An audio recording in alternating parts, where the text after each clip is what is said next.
Mi nombre es Norma Yaracén García Sánchez, soy alumna del séptimo semestre, Grupo A de la licenciatura en Derecho en línea de la Universidad Autónoma de Chiapas. En la actualidad, el tema de la sociedad vive un proceso único y continuo. Los pueblos indígenas son grupos sociales y culturales distintos que comparten vínculos ancestrales colectivos con la tierra y los recursos naturales donde viven, ocupan o desde los cuales han sido desplazados. Los antecedentes históricos de los pueblos indígenas nos muestran un panorama de cómo se desarrollan las sociedades indígenas en América Latina. Comenzó este proceso con la llegada de los europeos hace ya 5 siglos atrás, época en la que se les despojó de sus territorios que habitaban, de sus espacios de reproducción social y cultural, y también de su propia cultura y cosmovisiones, ya que ellos tenían su propia apreciación del mundo y su naturaleza. Esta invasión provocó la pérdida de la territorialidad política de los pueblos indígenas del continente. El proceso se denominó Tierra Nullius o Tierra de Nadie. Este concepto se consideró así por la ausencia de población y por ser territorios habitados por bárbaros. De ahí se crean las primeras instituciones destinadas a aprovecharse de las personas indígenas.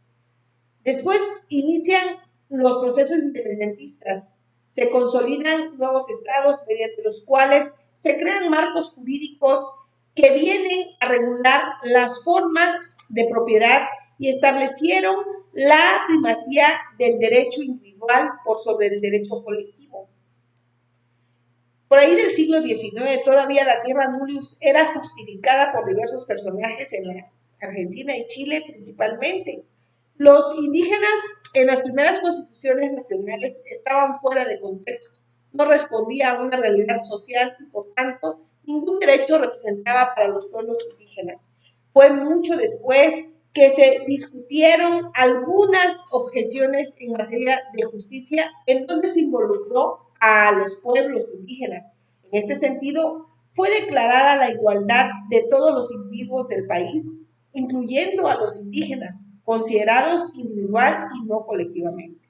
El paso trascendental se dio el 30 de septiembre de 1828, al aprobarse la ley para el gobierno particular de los pueblos indígenas. Posteriormente se aprobó la ley para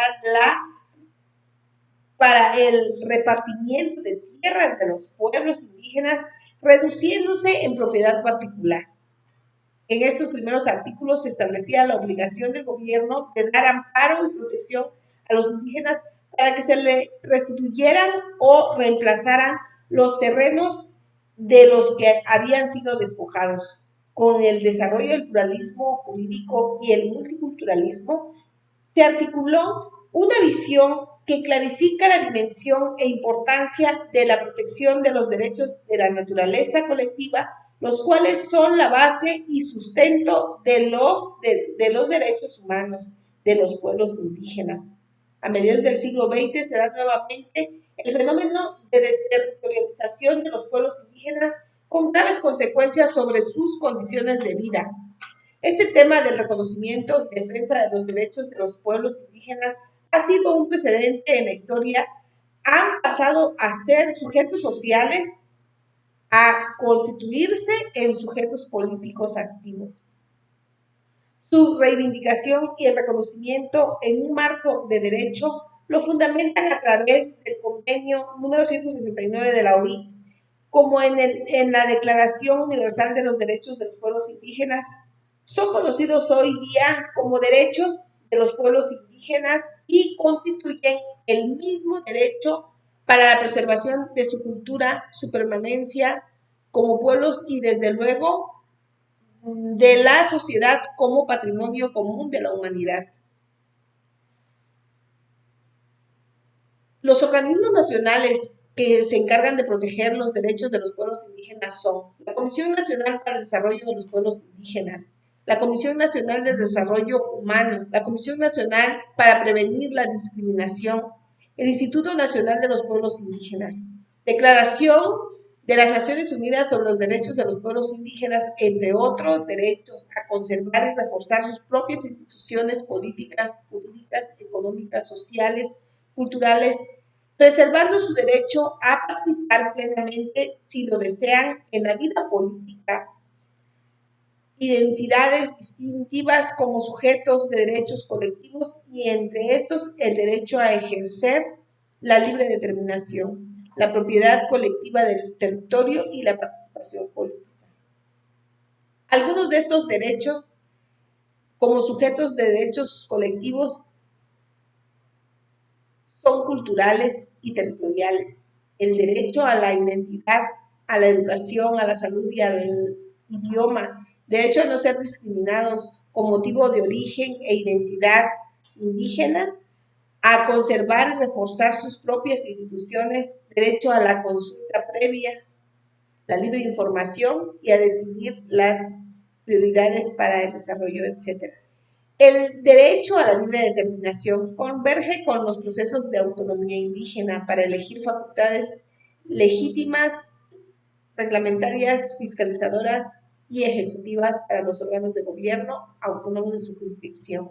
La participación plena y efectiva forma parte de los estándares de los pueblos indígenas. Su participación en el ámbito local y comunitario permite su adaptación inmediata al contexto. Esto permite que se respeten otras formas de inclusión. A pesar de los contextos desfavorables que han erosionado las funciones tradicionales indígenas, hay otras que destacan, pero se sigue trabajando para eliminar la discriminación y fomentar la equidad en los diferentes ámbitos sociales, políticos y culturales, atendiendo siempre la diversidad cultural. Por su atención, muchas gracias.